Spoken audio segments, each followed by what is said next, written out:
My maid of honor tried to cancel my wedding without telling me. Not postpone it. Cancel it. Venue, catering, flowers. She contacted them all.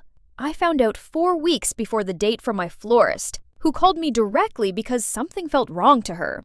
Emma and I had been friends for 14 years. She was the first person I called when my partner proposed. She cried. I cried. She said yes before I'd finished asking. For the first 8 months of planning, she was everything you'd want.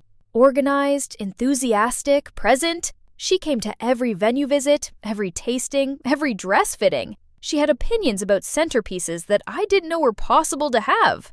Then, something shifted.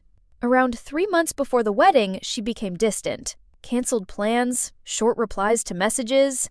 I put it down to stress. She'd started a new job, things were busy. I gave her space because that's what you do for someone you've known for 14 years. What I didn't know was that during those 3 months, she had been making phone calls. My florist rang me on a Tuesday morning. She said a woman had called claiming to be me, saying the wedding was off and requesting cancellation of the order. Something about the voice had made her uneasy. She'd looked up my number separately and called to check. I sat down on my kitchen floor. I hadn't made that call. I knew one person who knew every supplier, every booking, every detail of my wedding. I needed to find out how far she'd got.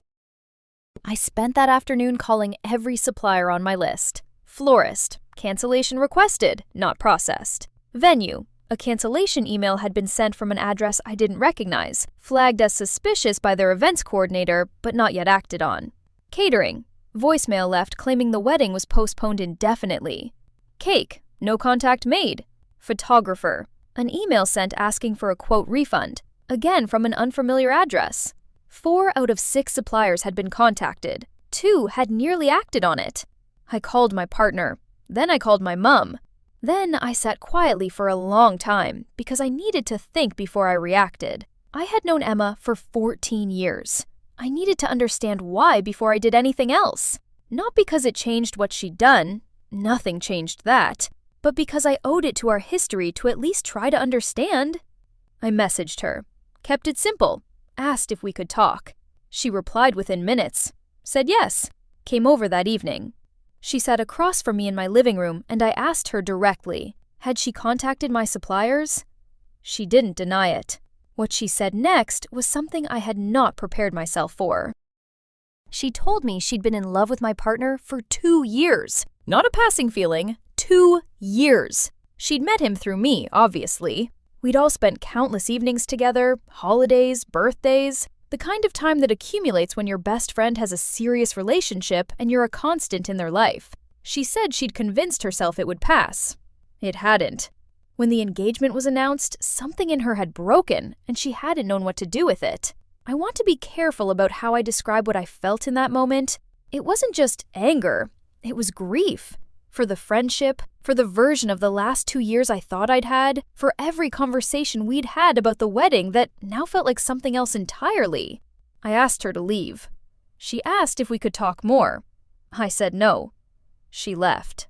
I called every supplier the following morning and confirmed everything in writing with a new password system. Any changes to bookings required a specific code word agreed in advance.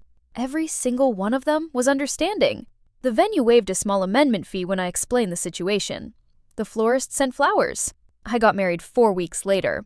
It was the best day of my life. Every detail was exactly as we'd planned. The flowers were perfect. The cake was perfect. The person standing across from me was perfect. Emma was not there. I haven't spoken to her since the night she sat in my living room. That was 18 months ago. I don't know if I ever will again. Some betrayals don't have a resolution that feels good. They just have an ending. Has someone ever done something that changed everything you thought you knew about them? Drop it in the comments. And if you want more complete stories with no part 2s that never come, follow the page. New story every day.